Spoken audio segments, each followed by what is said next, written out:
Tunay nga pong napakasarap magbigay ng papurit pagsamba sa pangalan ng ating Panginoong Hesus. Welcome to another Sunday to worship the Lord, to receive His Word. This is the Lord Jesus, our Redeemer Church. We are a community of churches all over the Philippines and abroad, committed to love God and lead people to Him as we make disciples and plant churches. Sa mga di po nakakakilala sa akin, ako po si GV Aquino.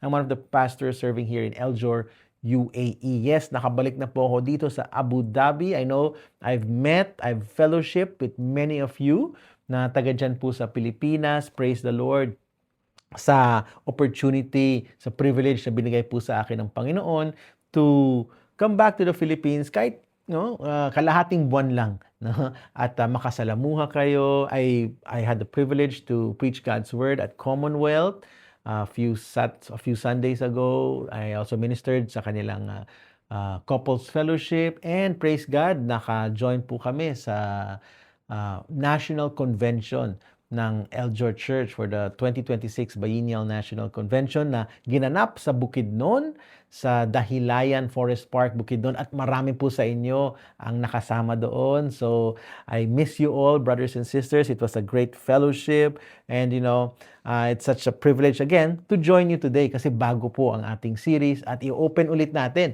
ang ating bagong preaching series or Connect Group series na it's gonna be quite long, 6 weeks, and it's all about our God who is a way maker. Alam ko, kinakanta natin yan, no? Way maker, miracle worker. Yes, and that is our God. And speaking of way maker, no, pasalamat din po sa Diyos kasi kung hindi po siya way maker, baka hindi po ako natuloy dyan sa Pilipinas. Kasi as you all know, no, yung gerang nangyayari dito hindi po naging madali ang biyahe po namin. In fact, few days lang before our trip to the Philippines, yung scheduled trip po namin, halos lahat po, kung hindi lahat man ng airlines ay nag-cancel ng kanilang flights, no? And just a few days bago kami aalis, praise God, nagkaroon ng pag-asa kasi yung Emirates Airways ay lumipad ulit, no? At so praise God dahil because of your prayers, sa goodness ng ating Panginoon, ceasefire po. Nag-declare ng ceasefire ang US at Iran, nakabalik po kami sa Pilipinas. At pati pagbalik po namin dito sa UAE, ay nag-declare ulit ng 2-week ceasefire. Talagang ang bait ng Panginoon, no? He's really a way maker. He works in ways that we cannot see. No, we just have to trust Him and believe that if it's His will, He will find a way. No, because there's nothing impossible with Him, and He is God after all. And that's what we want to remind ourselves for the next 6 weeks. Yes po, mahaba-haba ito, more than a month and a half, that we will focus on the goodness of our Almighty God. Mabait po ba ang Diyos? Amen! Mabait po siya, no? At talagang, even sa situations natin, iba-iba man tayo ng sitwasyon, iba-iba man tayo ng mga pinagdadaanan sa buhay, I believe na na-witness po natin kung paano siya gumalaw, no? How He made a way, even in the most impossible situations of our lives. Bakit? Kasi He cares for you. Yan ang bottom line. God cares for you. There are impossible moments of our life na feeling natin it's hindering us from the calling of God. It's hindering us to experience the goodness of God. Sakit man yan, problema sa trabaho, problema sa relationships, sa business mo. When we speak of impossible situations, it includes yung mga serious, impossible matters. No? Sabi ko nga kanina, pwedeng sa health, pwedeng sa relationships, finances, business, career. Pero, dahil ang Diyos natin ay waymaker, tandaan natin, siya ang may final say. Nakuha pa ba natin? Yes, you might get the report of the doctor, but I believe in the report of God. He has the final say. So our big message for this series is that even in the most impossible situations, it is possible to experience the goodness of God. Amen? So, yan, mabilis lang po itong preaching na ito. Napakaikli lang kasi we're going to look at a very short story in the New Testament, particularly in Luke, about the healing that Jesus performed in the life of Peter's mother-in-law. Now, so if you have your Bibles with you, let's go to Luke chapter 4. Okay, titingnan po natin in the next 6 weeks, iba-ibang mga miracles na ginawa po ng Panginoong Hesukristo as recorded in the New Testament. Now, we all know sabi nga ni John, hindi lahat ng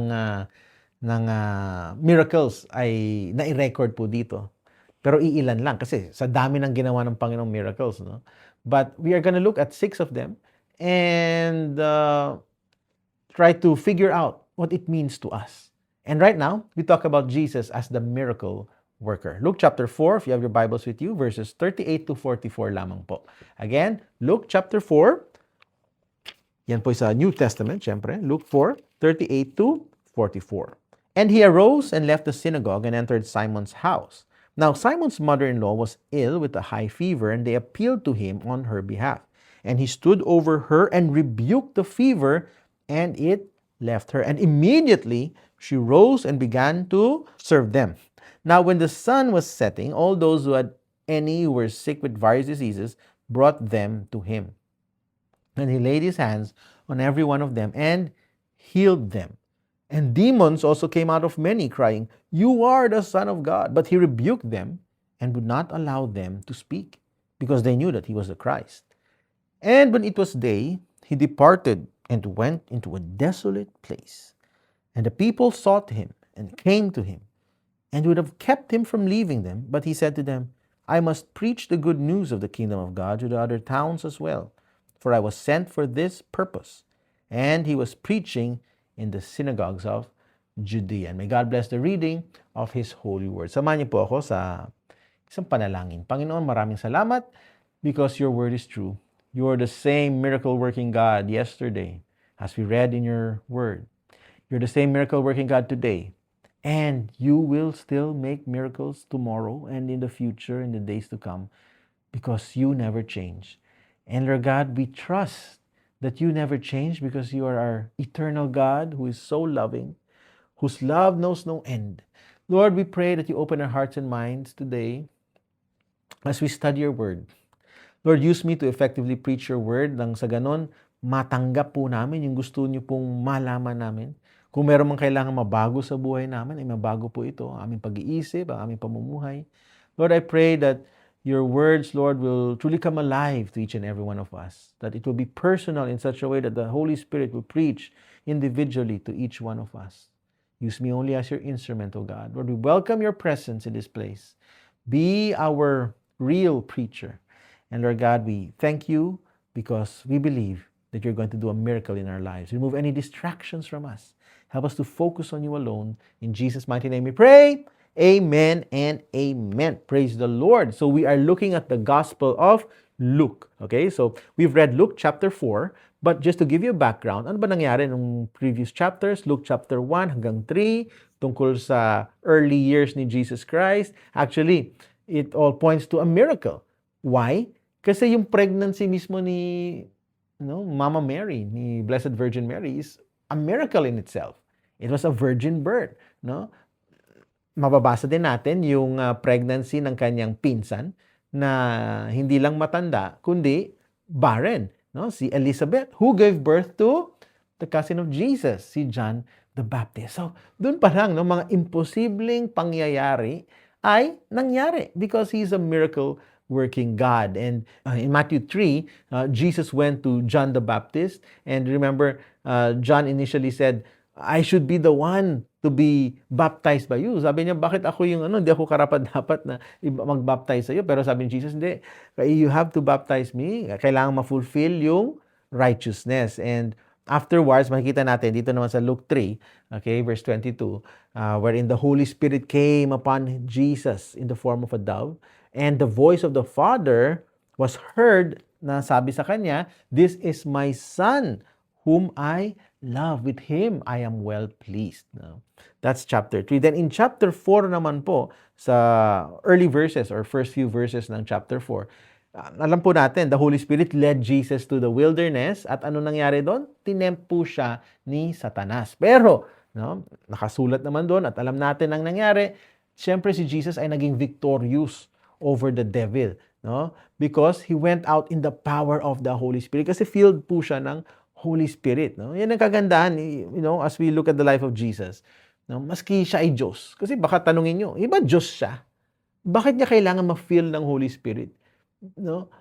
Why did he have to rely on the Holy Spirit? But as we see, that's what happened. Jesus himself relied on the Holy Spirit. No? Wala ba siyang kapangyarihan? Of course he had. He is God. But remember, Jesus came to earth. The Word became flesh. So now, Jesus represents the new humanity. So, kung kailangan nating malaman kung paano mamuhay, how we should live as humans, we look at the life of Jesus Christ. And as Christian believers, let us live like Jesus. Si Jesus, siya mismo ay filled with the Holy Spirit. Ang tanong, tayo ba ay filled with the Holy Spirit? No? He was led by the Holy Spirit and he lived in reliance to the power of the Holy Spirit. Talagang nag-rely po siya sa kapangyarihan ng banal na Espiritu. That is why he was able to overcome temptations. That is why he was able to serve people, to serve God, because the Holy Spirit filled him. Amen? Kaya nga, right after being filled by the Holy Spirit, tapos in-overcome niya yung temptation, God used the life of Jesus to minister to people. So dito na po nagsimula yung ministry ni Jesus for the next 3 years. No? So, unang-una, yung miracle sa mother-in-law ni Peter. And just to give you background, as Luke wrote here, Jesus was actually doing his ministry in the region of Galilee.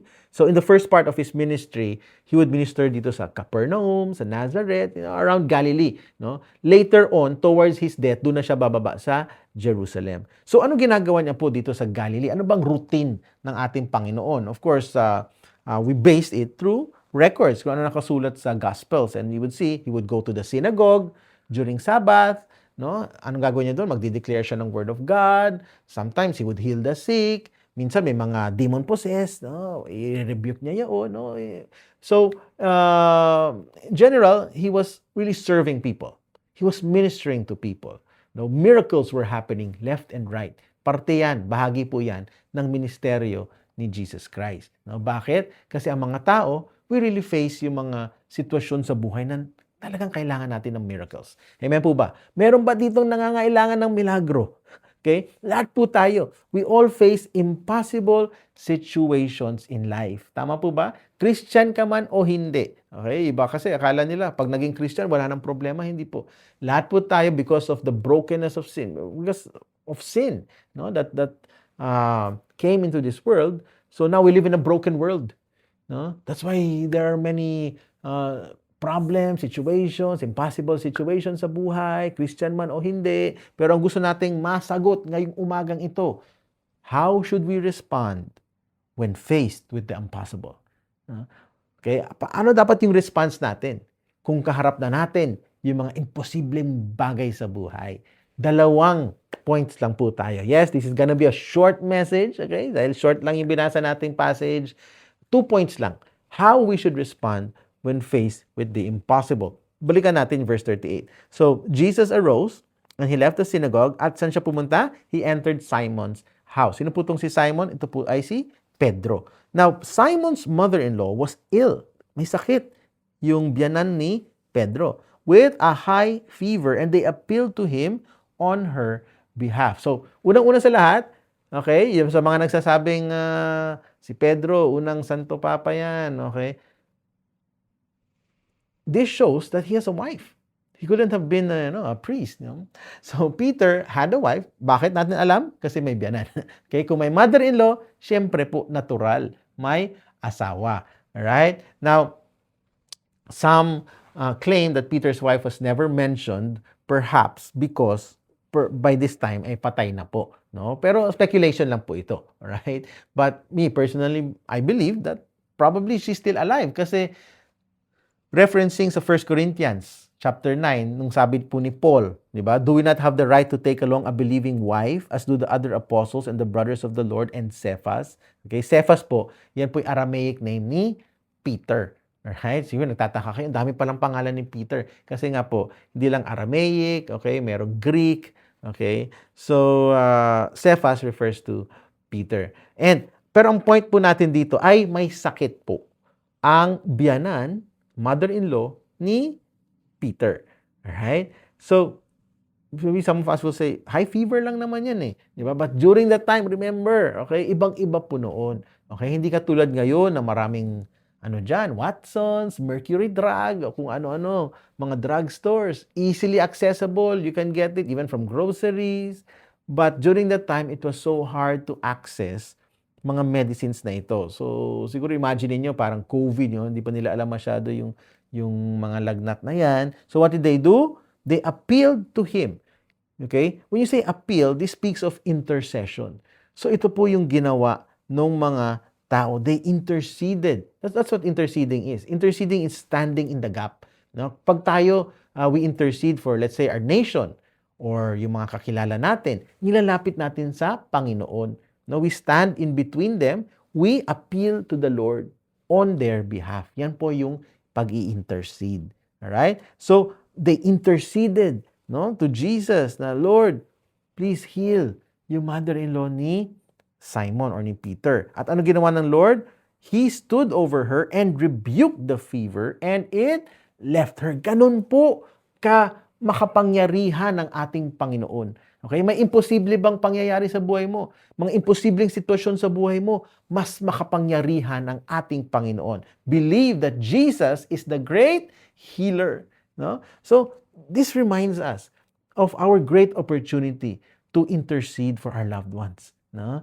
Because the Lord will heal naman.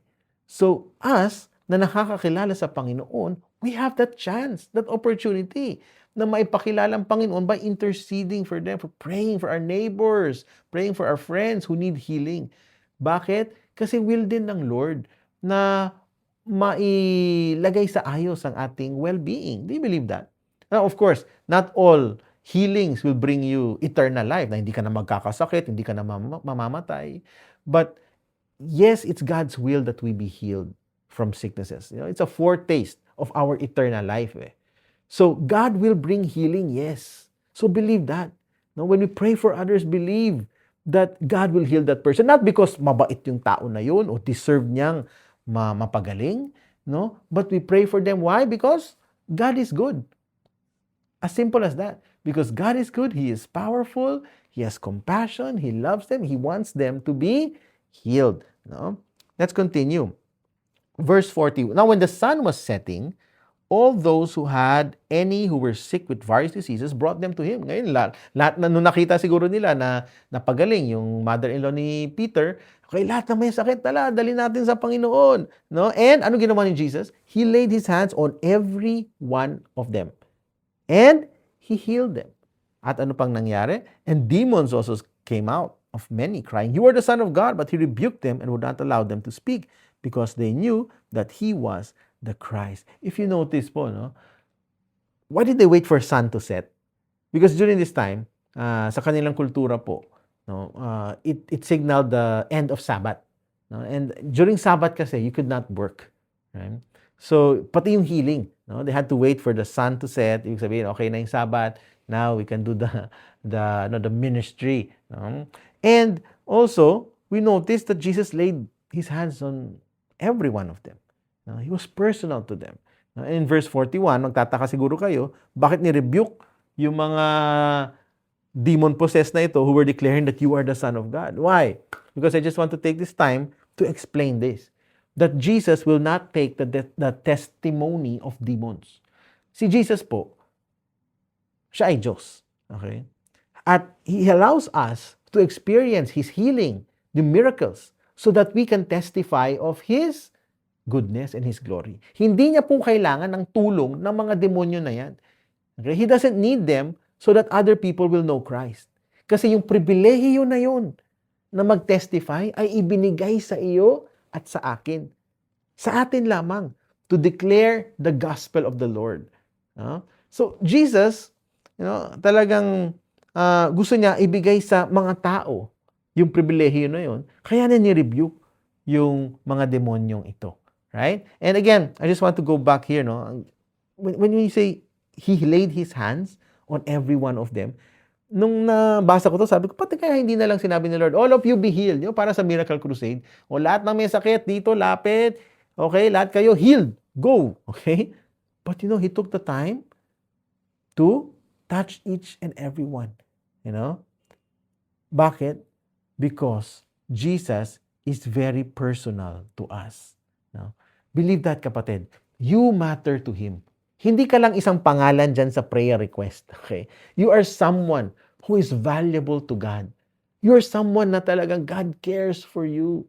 No? He knows you. He knows even the number of your hair. Ganun ka po kahalaga sa ating Panginoon.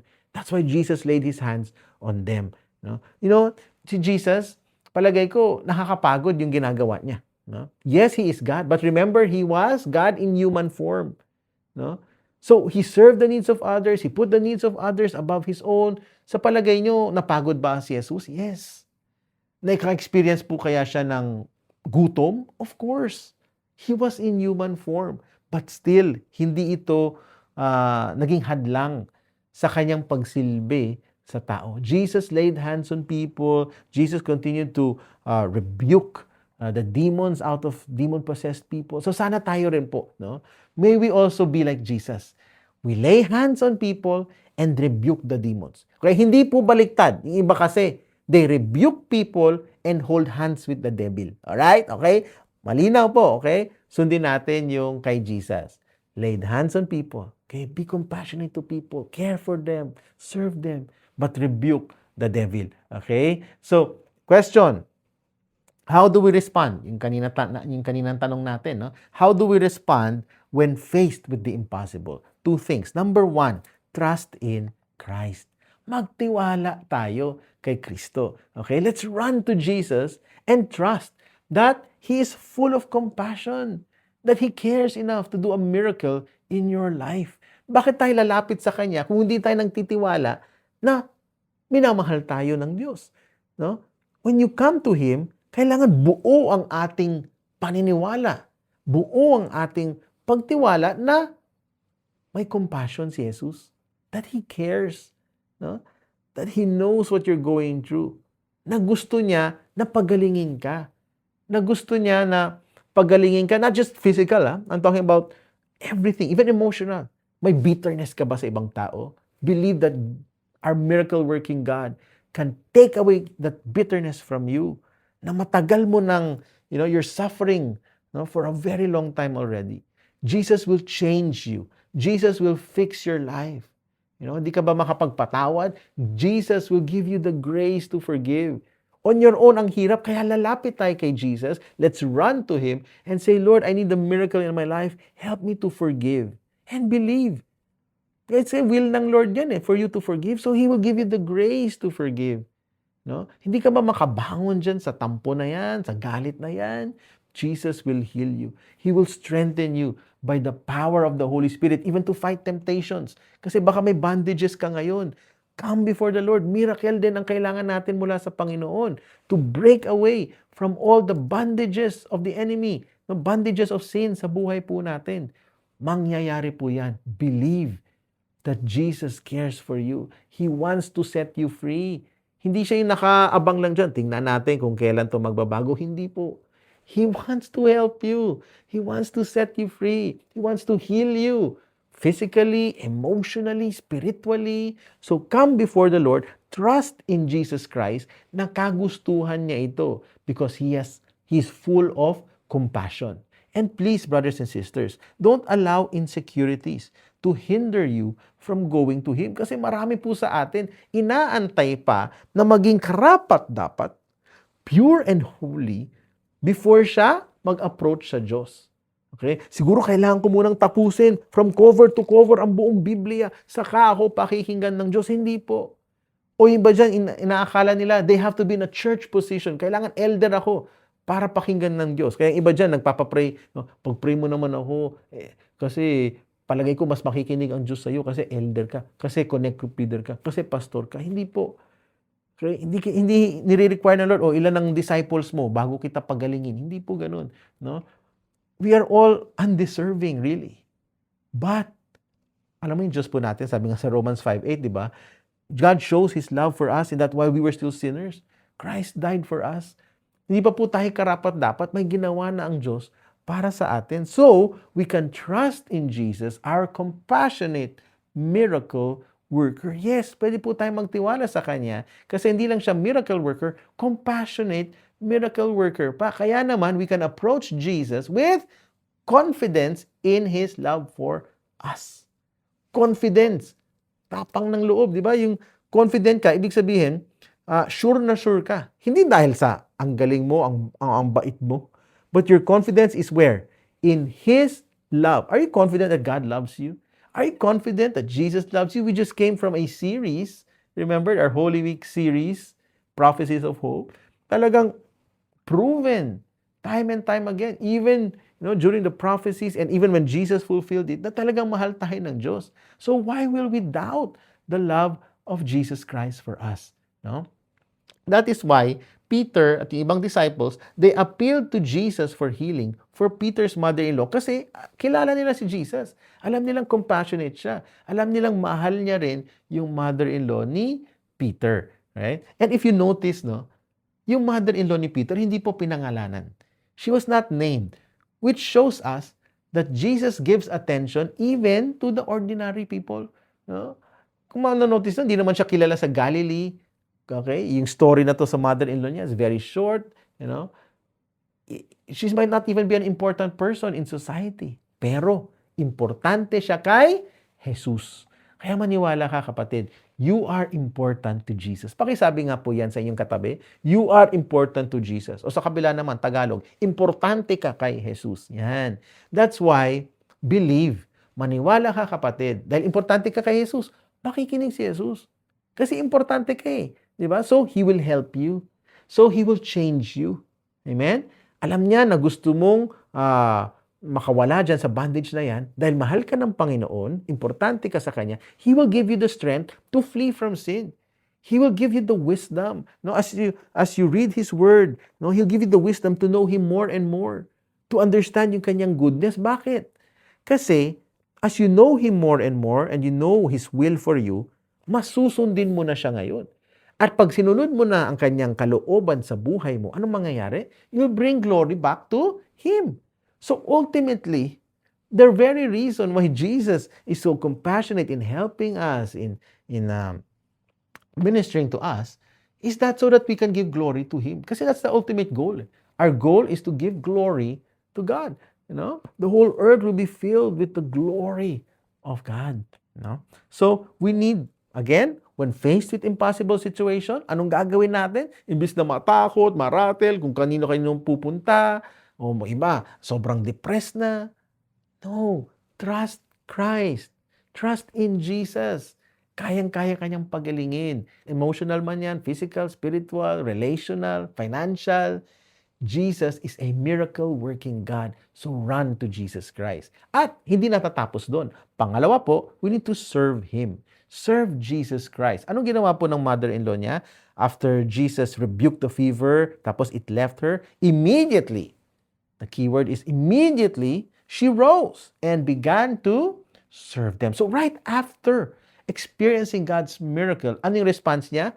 She served the Lord. She served the apostles. No? Ito po ay isang response of humility, pagpapakumbaba at gratefulness, no? Pagpapasalamat. No? How many of us po, after we experience yung goodness ni God, yung faithfulness niya, yung miracle sa ating buhay, ang response natin ay nag-serve agad tayo sa Panginoon. O yung iba dyan, nag-celebrate, nagmajong, okay? Pumunta na dito, nag-travel goals na, okay? O bumalik sa vices, yan ang malungkot, bumalik sa buhay makasalanan.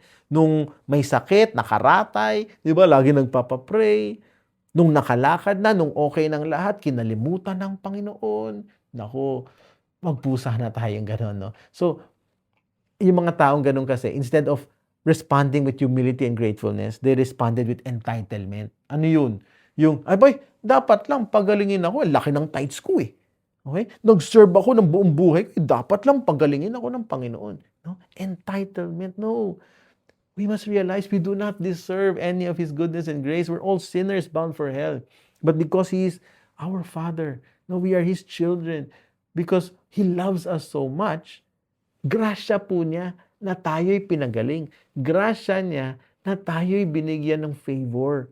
So, that should always lead us to yung humble gratefulness. Na salamat po.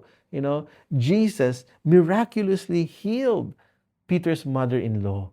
And anong response? She served. Yan yung pagpapakita ng pagpapakumbaba. No? But ang tanong, Kailangan ba ni Jesus ng service niya? Definitely not. Jesus did not need her service, and yet, He accepted her service. Kasi ito'y matandang tao na palagay ko ang dami ng limitasyon sa buhay, but she served any way she could. No? Alam mo, ang pagsaserve sa Panginoon, hindi naman kailangan maging pastor ka. Hindi naman kailangan ostentatious o napaka-remarkable ng iyong service. But anyway, that you can serve God by helping people, by serving the church, God will accept it. The Lord will accept it completely. Huwag mong sabihin, ay, taga-welcome lang ako dito o taga-ayos lang ako ng mga silya na ito. Importante po, bawat service po natin. Yung mga nandyan, nagsiserve po sa children's church po natin, sa kids church, yung mga ilang days pa lang bago mag-Sunday, nagpa-practice na kayo. Yung mga nagluluto dyan para sa kapatiran. Amen? Lahat po tayo as we serve the Lord, Jesus will accept it completely, yung ating pag-serve sa Kanya. Don't ever say na, wala yata nakakapansin sa akin, wala yata itong ginagawa ko. Hindi po. Sa Panginoon, it matters. The question is, how can you serve the Lord today with your life to bring Him all the glory? Remember, yung service natin, maaring limited yan, pero hindi lacking. Okay? Our service to the Lord might be limited, but it is never lacking. And remember this, the miracles of Jesus give us the opportunity and the privilege to respond in service to Him. So yung mga milagro palang natatanggap natin, yung mga na-experience nating miracles, pagkakataon pala yan para mag-serve tayo. How? As we give back the glory to Him, as we testify to others. Alam mo, nagkasakit ako, akala ko mamamatay na ako, pero pinagaling ako ng Panginoon. Ang bait talaga ng Panginoon. I-share mo yan sa ibang tao. Those who have no hope, those who are experiencing impossible situations sa kanilang buhay, sila rin magkakaroon ng pag-asa and they will also turn to the Lord. And ultimately, it's giving back glory to Him because the glory is not ours. The glory is the Lord's. Amen? The miracles, remember, they're for us, but they are not about us. Ulitin ko po yun. The miracles are for us, but they are not about us. What is it about? It's about giving glory to God. Now, I remember my brother-in-law, si Pastor Art Kaiton. I'm so glad that I got to bond with him the last few days. At alam mo, ang story po ni Pastor Art, kung hindi niyo po alam, isa po siya sa mga unang natamaan ng COVID. By the way, for those who don't know, Pastor Art is in Eljord Commonwealth and he had this COVID during the peak of pandemic yata to, And alam mo ng mga unang panahon ng COVID, nakakatakot kasi hindi talaga naiintindihan ng tao kung ano yung COVID, higit siya sa lagnat lamang. Alam natin yun, For those here who had COVID, ako nagka-COVID din. Pero kay Pastor Art, it was a peculiar case, kakaiba, kasi after continuous fever, he began to be violent, And he seemed to be out of his mind. May panahon na parang wala sa hustong isip, to the point na naging uncontrollable na siya, violent na yung kapatid ko po, si Pastor Hannah, decided na ipa-admit po si Pastor Art sa hospital. And during that time, I remember Manila hospitals were so overwhelmed with patients. Hindi po sila makahandle ng additional na mga pasyente, mga kaso. Kaya talagang nire-reject. Pero, siya kasi, he was admitted to St. Luke's, lalo na sa St. Luke's Hospital. Talagang, yun yung sa E. Rodriguez po, na kung saan, halos lahat ng tao gusto magpa-admit doon pero tinatanggihan. Pero bakit po siya tinanggap? Kasi highly unusual po ang kanyang kaso. At ang suspetsya nila, si Pastor Art ay ang unang-unang COVID victim na kung saan yung kanyang virus ay umabot sa brain. Kaya inadmit siya. Actually, gusto siyang pag-aralan. Okay? So he was in the ICU with 24/7 surveillance, mga CCTV po.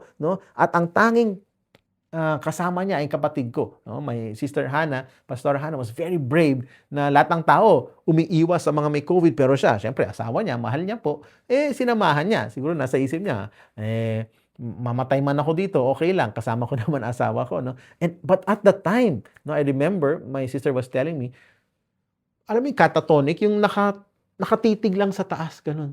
Okay? He was lying here, as you see this picture, lying in the hospital bed, staring at the ceiling, the whole time, and At that time kasi, sinabihan po siya na he will undergo a spinal fluid tap. Ano yun?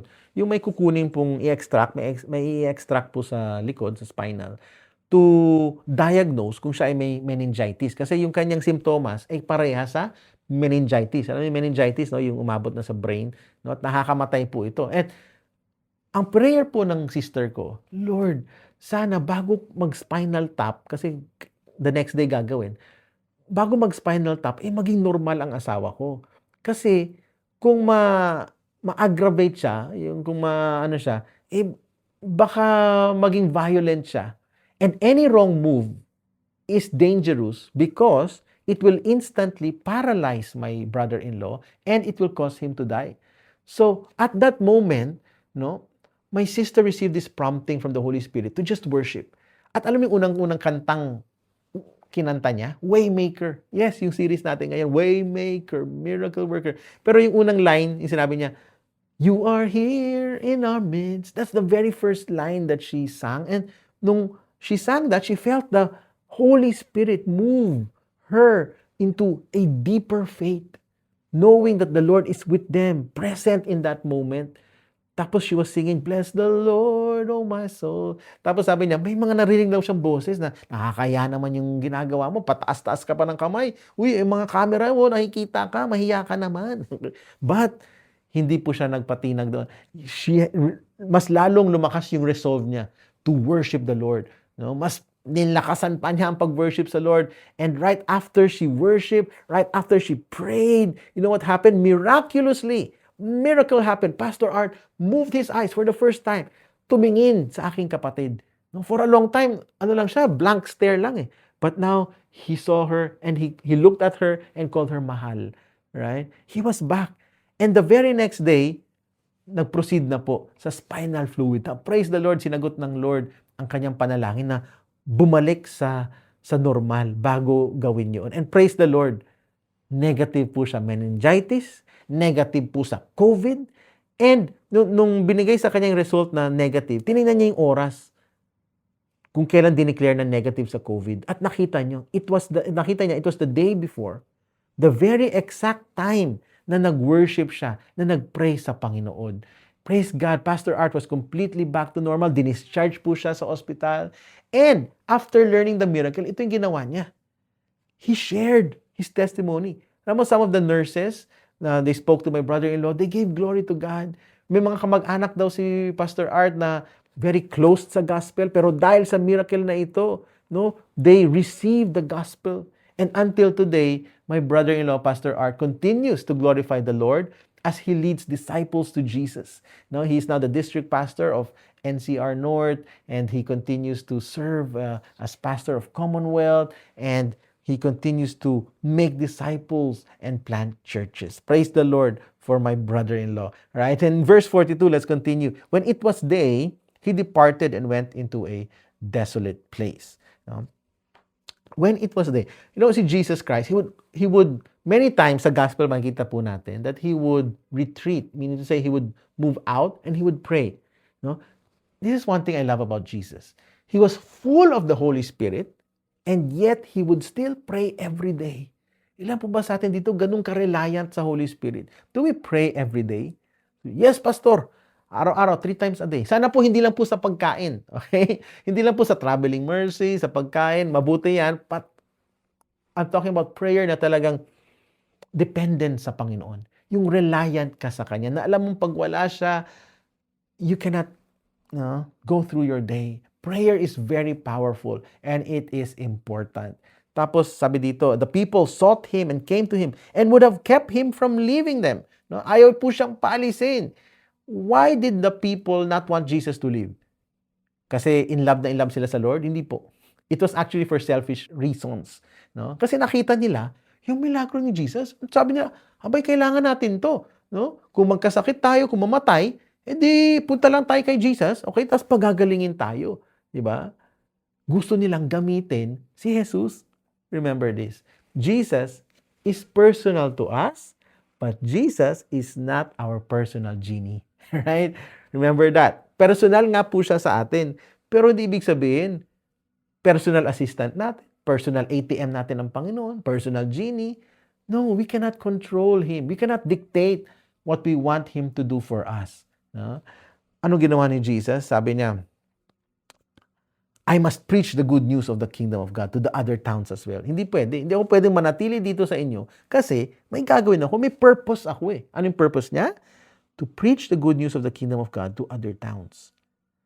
And He was preaching in the synagogues of Judea. So, para kay Jesus, napaka-importante. No?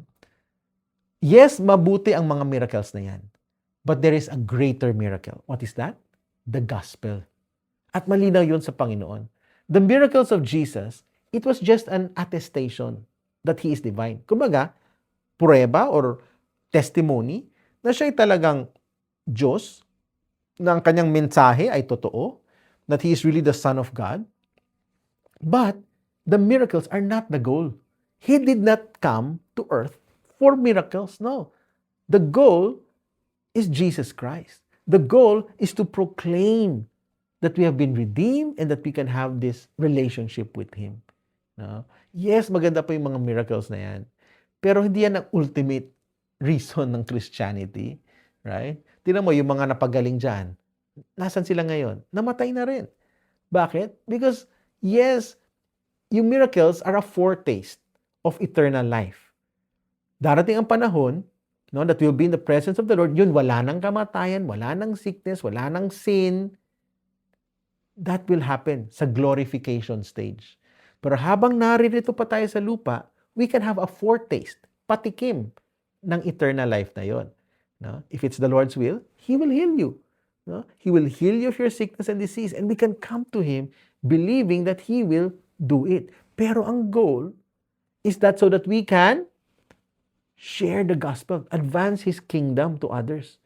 Maipakilala ang Diyos sa iba, maipakilala na tayo ay niredeem ng Panginoon at yun ang greatest miracle of all, no? Na pwede tayong magkaroon ng relationship with Him. So when impossible situations happen in our lives, mga kapatid, tignan natin siya bilang opportunity to serve Him. How? Of course, we'll pray for people, we'll care for people, but ultimately, we can serve the Lord by proclaiming Him, by proclaiming the good news to the people. No? We should understand that Jesus did not come just to give us temporal healing, but to ultimately give us eternal salvation. No? Hindi po ang goal mawala ng problema, mawala ng sakit. Hindi yun. Yes, temporal healing will come. But the greatest miracle of all is eternal salvation. Kasi what's the use of receiving healing on earth? Okay? Mapagaling ka nga, pero impyerno naman ang bagsak mo. You will suffer in eternity. What's the use of that? What's the use of, yes, you're free from addictions, but your heart, your mind is still under the bondage of sin. No? So, hindi pala sapat yun eh. That is why Jesus offered His life on a cross so that you will experience the greatest miracle of all. And when He made a way to redeem us from the curse of sin and death, and when He offered the gift of eternal life, no, as we surrender our lives to His Lordship. Yan ang greatest miracle of all, kapatid. No? Ako, mas gusto ko pa na magkasakit, pero may eternal life naman. Siyempre, ayoko ng sakit, no? Pero what I'm saying is, between the two, mahalagang maintindihan natin na importanteng miracle of all is that Jesus came, for us sinners bound for hell. He died on that cross to pay for our sins so that He will redeem us para tayo matubos. Mula saan? Sa sumpa ng kasalanan at kamatayan. Now, we have the gift of eternal life. All we have to do, surrender to the Lordship of Jesus Christ. Sabi nga ni Jesus mismo, what does it profit a man to gain the whole world and lose his own soul? Huwag tayong mainggit sa mga taong hindi nagkakasakit, sa mga taong walang problema sa buhay, sa mga corrupt na parang sa tingin mo mali-maleta ang yaman nila. Huwag tayong mainggit sa kanila. If their soul will go to hell, hindi worth it yung yaman dito. Napakaikli lang po ng buhay natin dito sa mundong ito. Compared to eternity, like for example, if this whole length is eternity, yung buhay po natin dito sa lupa, ganyan lang, oh. Yung 80 years, 100 years mo, ganyan lang, katiting lang, oh. Compared to eternity. So let's not play games with the Lord. Let's not play games with sin. Instead, let us take every opportunity to serve the Lord, to make Him known. Remember, kapatid, we are called to proclaim His salvation to others. Believe that Jesus is Lord. Wala na pong ibang Lord. So may we all have this passion to make Him known. Na maski sa mga imposibleng sitwasyon sa buhay natin, sa mga parang gahiganting problema sa buhay natin, makikita bang nagtitiwala tayo kay Kristo? Will you still trust Christ? Will you still serve Christ? I pray that we will, because Jesus is our way maker. Thank you, Lord God, because you are a miracle-working God. Salamat, Panginoon, dahil ang mga milagro nyo in the past will still happen today. We can experience it in our lives today. At Lord, may experience namin yan, not just for the sake of experiencing it, but give us that passion, Lord God, that excitement to experience it so that we will be able to proclaim your goodness to others. Nang sa ganun, Panginoon, ang ibang tao ay makakilala sa inyo and we will all give glory to you. That is our desire, O God, to give you back all the glory, the honor, the praises, because you deserve it, O God. Lord, we do not deserve salvation. We do not deserve your grace, but you are so good and gracious and compassionate enough that you have forgiven us, redeemed us, and even healed us. Lord, I pray that you minister to each and every one of us. May mga kapatid po ako dito ngayon, hindi ko po alam ang kanilang pinagdadaanan. Maaring physical sickness po ito. Maybe this might be a disease in the wallet. Maybe financial problems. Maybe relational problems. Maybe bondages of sin. Lord, whatever impossible situation in their lives, we know, Lord God, that even in the impossible, you can make a way because you are our way maker, God, our miracle working God, Lord God, a promise keeper. You're the light in the darkness, Lord God. There's nothing impossible with you. Lord, we lift you up our problems because we know that you care for us. You have compassion over us, Lord God. That's why we trust in you, Lord. We trust in your love. We trust in your power, oh God. And Lord God, I pray that you will help us to respond with humility, with gratefulness, by serving you, O God. By mas lalo po kaming mas mai-inlove sa inyo. Mas lalo po kaming maging committed sa inyo, Panginoon. Lord, I pray na mga blessings na may experience po namin ay hindi maging hadlang sa aming relasyon sa inyo. Instead, Lord God, I pray that your miracles will truly be something that we will celebrate here in church. Lord God, something, Lord God, that we will use, Lord God, so that your name will be glorified. Thank you, Lord God. Lord, we thank you, Lord, for the answered prayers. We thank you for the healing. We thank you, Lord God, because you're moving in our midst right now, Lord God. Lord God, even when we don't see it, Lord, we know you are moving. Even when we don't understand, Lord God, we know that you are making a way. And we thank you, Lord God, for who you are. You are our powerful God. We trust you, Lord. We love you, Lord Jesus. In Jesus' name we pray. Amen and amen. Praise the Lord. Praise the Lord. May the Lord continue to minister to each and every one of us. Believe that He is our way maker, our miracle working God, and that He loves you so much. Hanggang sa susunod po mga kapatid, God bless you.